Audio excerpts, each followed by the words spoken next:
Subscribe करें। धूप और छांव की तरह हमारे जीवन में सुख और दुख आते रहते हैं। हमें लगता है कि हमारे जीवन में हजारों दुख है, लेकिन अगर वास्तविकता में देखा जाए, आंखें खोलकर देखा जाए, तो जीवन में सिर्फ एक ही दुख होता है। और वो दुख क्या है? इस बोध कहानी के माध्यम से हम समझ जाएंगे कि वो एकमात्र दुख क्या है और उसका समाधान क्या है। तो अपने दुख का निवारण करने के लिए इस कहानी को आखिर तक जरूर सुने। इससे पहले कि आप इस कहानी में खो जाएं, इस चैनल को सब्सक्राइब जरूर कर लें। तो चलिए कहानी शुरू करते हैं। एक गांव में सबल नाम का एक आदमी रहता था। वो अपने जीवन से बहुत निराश था। उसकी निराशा का कारण ये था कि वो अभी तक कुछ भी नहीं करता था। उसके घर वाले उसे दूसरों का उदाहरण देकर ताने मारते थे और कहते थे कि वो सब तो कामयाब हो गए और तू यहीं का यहीं रह गया। जब भी वो कहीं बाहर जाता तो लोग उससे पूछते कि तुम क्या कर रहे हो भाई, और उसे ये कहने में बहुत शर्म महसूस होती कि वो अभी कुछ नहीं कर रहा, कुछ करने की कोशिश कर रहा है। धीरे धीरे उसने लोगों से मुंह छिपाना शुरू कर दिया। उसका दुख इतना बड़ा था कि उसको लगता था कि वो धरती पर एक बोझ है और उसके बस में कुछ भी करना नहीं है, वो कुछ कर ही नहीं सकता। तो वो जी कर क्या करेगा? उसे मर जाना चाहिए। वो अकेले में बैठकर रोता और भगवान को दोष देता। एक दिन उसने नगर में एक गुरु को देखा जो दुख के ऊपर अपना प्रवचन दे रहे थे। गुरु कह रहे थे कि दुख एक गुरु की तरह होता है जो आपको जीवन के बारे में समझाता है और आपको सही से जीने का तरीका बताता है। आप चाहें तो दुख रूपी गुरु से अपना जीवन सीख सकते हैं या दुख में डूबकर बैठे बैठे रो सकते हैं। सबल भी ये बातें सुन रहा था। जब उपदेश खत्म हुआ तो उसने गुरु से कहा, दुख कुछ सिखाकर नहीं जाता बल्कि पीड़ा देकर जाता है। दुख की पीड़ा अनंत होती है। ऐसा लगता है कि इसके बाद कुछ नहीं मिलने वाला, कुछ नहीं होने वाला। मृत्यु भी उसके सामने कम लगती है। गुरु ने पूछा कि क्या दुख है तुम्हें? सबल ने अपनी सारी परेशानी गुरु को बता दी और कहा कि मेरे दुख का आपके पास कोई समाधान नहीं है। गुरु ने मुस्कुराकर कहा कि जब तुम्हारे जीवन में असली दुख आए तभी मेरे पास आना, मैं उसका समाधान अवश्य करूंगा। ये कहकर गुरु वहां से चले गए। सबल ने सोचा कि क्या मेरा दुख असली नहीं है? क्या ये दुख जो मैं झेल रहा हूं दुख नहीं है? कोई भी मेरे दिल का दर्द नहीं समझता। अरे घर वाले नहीं समझते तो गुरु क्या समझेंगे? अपने दुखों से परेशान होकर सबल ने एक निर्णय लिया कि वो कुछ करके दिखाएगा। उसने एक छोटा सा व्यापार शुरू किया। उसे उसके व्यापार में सफलता नहीं मिल रही थी, पर उसके घर वाले बहुत खुश थे कि वो कुछ तो प्रयास कर रहा है। धीरे धीरे उसे सफलता मिलने लगी और फिर उसने रफ्तार पकड़ ली। वो 2 सालों के भीतर ही एक बड़ा व्यापारी बन गया। अब उसके आसपास काफी लोग थे जो उसे पसंद करते थे, जो उसकी चिंता करते थे, जो उसके कार्यों की सराहना करते थे, प्रशंसा करते थे। उसके माता पिता भी अपने बेटे की प्रशंसा करते करते नहीं थकते थे। उसके मित्रों की संख्या दिन ब दिन बढ़ती जा रही थी और वो बहुत खुश था। फिर उसके कुछ दोस्तों ने उसको सलाह दी कि उसे अपना व्यापार अब और बड़ा करना चाहिए। जब वो बड़ा व्यापारी बनकर इतना खुश है तो सोचो, अगर तुम इस नगर के, इस राज्य के सबसे बड़े व्यापारी हो जाओगे तो कितना सुख होगा तुम्हारे पास, कितने लोग तुमसे जुड़ेंगे, कितना यश तुम्हारा फैलेगा। स्वयं राजा भी तुम्हारी तारीफ करेंगे और जरूरत पड़ने पर तुमसे ही धन उधार लेंगे। ये बात सबल के मन में बैठ गई और अब वो और ज्यादा मेहनत करने लगा। लेकिन ये सब कुछ उसे बहुत जल्दी चाहिए था। ज्यादा समय इसमें वो बर्बाद नहीं करना चाहता था। इसीलिए उसने कुछ ऐसे काम किए जो उचित नहीं थे। उसने बहुत बड़ी मात्रा में धन उधार ले लिया और वो यहीं पर नहीं रुका। ज्यादा मुनाफा कमाने के चक्कर में उसने अपनी माल की गुणवत्ता खराब कर दी। उसके मित्र उसे जैसा कहते थे वो वैसा ही करता रहा। दूसरे व्यापारियों के खिलाफ षड्यंत्र भी रचने उसने शुरू कर दिए। अब उसके जीवन का सुकून कहीं चला गया था। उसे अब रातों में नींद नहीं आती थी। वो हमेशा कुछ उधेड़-बुन में लगा रहता था। सुख साधन की सारी वस्तुएं होने के बाद भी उसे किसी चीज में सुख नहीं मिल रहा था। एक दिन सबल अपने रथ में बैठकर एक मार्ग से जा रहा था। रास्ते में उसने उसी गुरु का आश्रम देखा।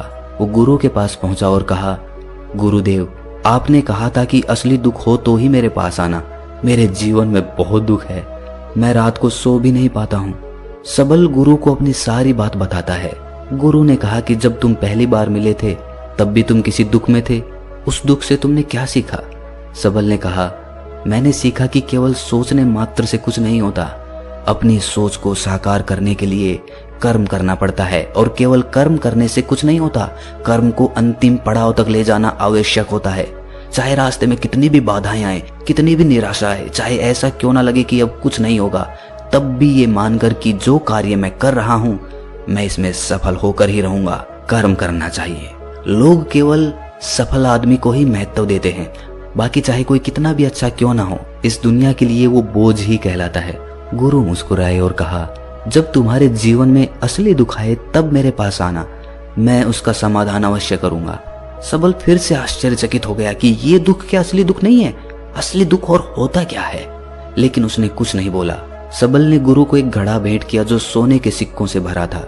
घड़े को देखकर गुरु ने कहा कि इस घड़े को वहां उस पेड़ के नीचे गड्ढा खोद कर दबा दो, ये मेरे किसी काम का नहीं है। सबल ने ऐसा ही किया और वो वहां से चला गया। धीरे धीरे सबल को व्यापार में घाटा होने लगा। उसकी धन संपदा धीरे धीरे घटने लगी और एक ऐसा समय आया जब उसके ऊपर बहुत कर्जा हो गया था। लेकिन वो निश्चिंत था क्योंकि कर्जा उसके मित्रों द्वारा ही उसे दिया गया था।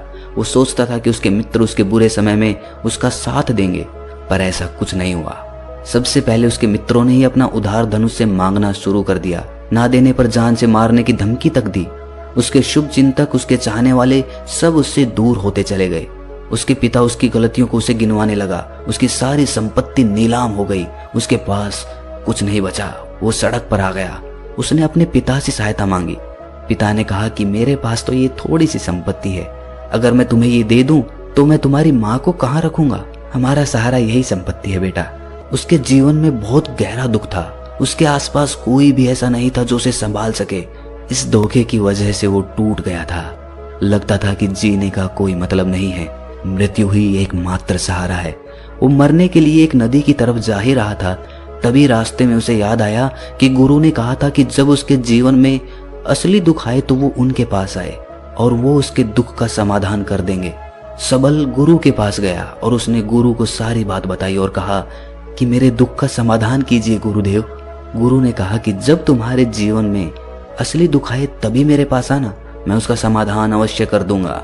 सबल ने कहा कि असली दुख क्या होता है ये असली दुख गुरुदेव? क्या अब मेरे जीवन में जो घट रहा है वो दुख नहीं है? गुरु ने कहा कि पहले ये बताओ कि तुमने अपने इस दुख से क्या सीखा है। सबल ने कहा कि जो लोग तुम्हारी तरक्की के पीछे पीछे तुम्हारे साथ आए हैं वो तुम्हें धोखा देंगे, क्योंकि तुम्हारे बुरे समय में वो तुम्हारा साथ नहीं देंगे बल्कि तुम्हारा फायदा उठाएंगे। भरोसा केवल उन्हीं लोगों पर करना चाहिए जो तुम्हारे बुरे समय में, असफलता के समय में तुम्हारे साथ खड़े रहे हों। और ऐसे लोग बहुत कम ही देखने को मिलते हैं गुरुदेव। जिन्हें मिलते हैं उन्हें हमेशा उनकी कद्र करनी चाहिए। कभी किसी के खिलाफ षड्यंत्र नहीं करना चाहिए। ईमानदारी और धैर्य के साथ काम करना चाहिए। लालच नहीं करना चाहिए। गुरु ने पेड़ के नीचे गड्ढा खोदकर घड़ा निकाला जिसमें सोने के सिक्के भरे थे और वो घड़ा सबल को दे दिया और कहा कि जब असली दुख आए तभी मेरे पास आना। सबल को उस घड़े से थोड़ी उम्मीद मिली। उसने गुरु को प्रणाम किया, धन्यवाद किया और वो घड़ा लेकर चला गया। उस धन से उसने दोबारा व्यापार शुरू किया और अब वो छोटा सा व्यापारी बनकर भी खुश था और ईमानदारी से काम करते करते वो फिर से एक बड़ा व्यापारी बन गया। हालांकि इसमें उसे अब कुछ समय लगा, लेकिन अब वो खुश था। उसका जीवन खुशियों से भरा था। लेकिन आप कितने ही अच्छे हैं, कितना ही अच्छा काम करते हैं, दान करते हैं, पुण्य करते हैं, लोगों की मदद करते हैं, जीवन में दुख सबके आता है। तो सबल के जीवन में भी फिर से दुख आया। उसके माता पिता की मृत्यु हो गई। वो दोनों एक ही दिन मृत्यु को प्राप्त हो गए। सबल अपने माता पिता से बहुत प्रेम करता था, इसीलिए उसे बहुत गहरा आघात लगा। वो उन्हें शमशान ले गया, वहां पर उनकी अंतिम क्रिया की। सबल ने जब उन्हें चिता में जलते हुए देखा तो उसका मन बेचैन हो उठा। उसके मन में हजारों सवाल खड़े हो गए। वो घर वापस आया तो उसने अपने माता पिता की संपत्ति को देखा जिसके लिए वो हमेशा लड़ते रहते थे।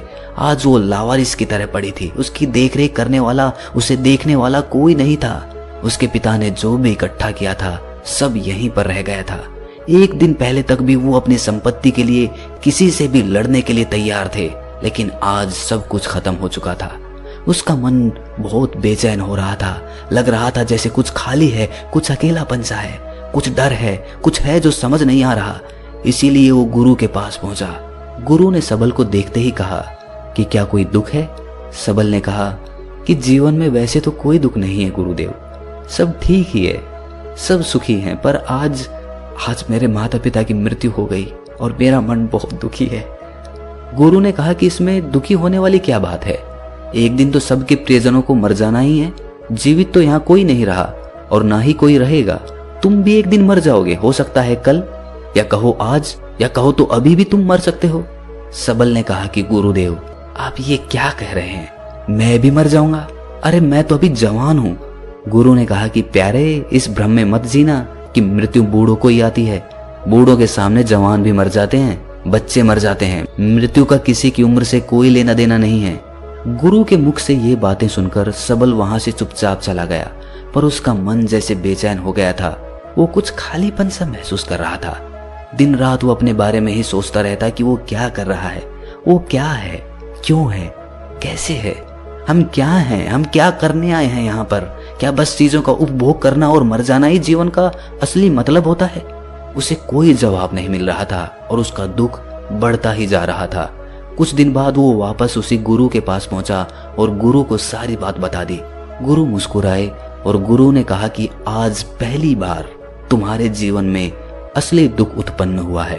वास्तव में यही है जो दुख कहलाने लायक है कि हमें पता ही नहीं है कि हम क्या कर रहे हैं, क्यों हैं, कैसे हैं, कौन हैं हम और हमें क्या करना है। सबल ने कहा गुरुदेव मेरे दुख का समाधान कीजिए। गुरु ने कहा कि हम सब अपने जीवन भर क्या इकट्ठा करते रहते हैं। सबल ने कहा कि गुरुदेव सभी लोग धन संपत्ति, मान सम्मान, प्रेम, परिवार, मित्र, शत्रु, पद प्रतिष्ठा इकट्ठा करते रहते हैं। गुरु ने कहा कि क्या इनमें से कुछ भी इकट्ठा करके हम अपने साथ ले जा सकते हैं? सबल ने कहा कि नहीं गुरुदेव, इनमें से तो कुछ भी साथ नहीं ले जाते। मेरे माता पिता के साथ भी कुछ नहीं गया, सब तो यहीं पर छूट गया। गुरु ने कहा ध्यान से समझना, इस दुनिया में हम जिसे इकट्ठा करते हैं उसे हम कभी इकट्ठा करते ही नहीं। सभी चीजों को देखते हैं लेकिन उसे देखते ही नहीं। जिसे हमें इकट्ठा करना है वो है हम खुद।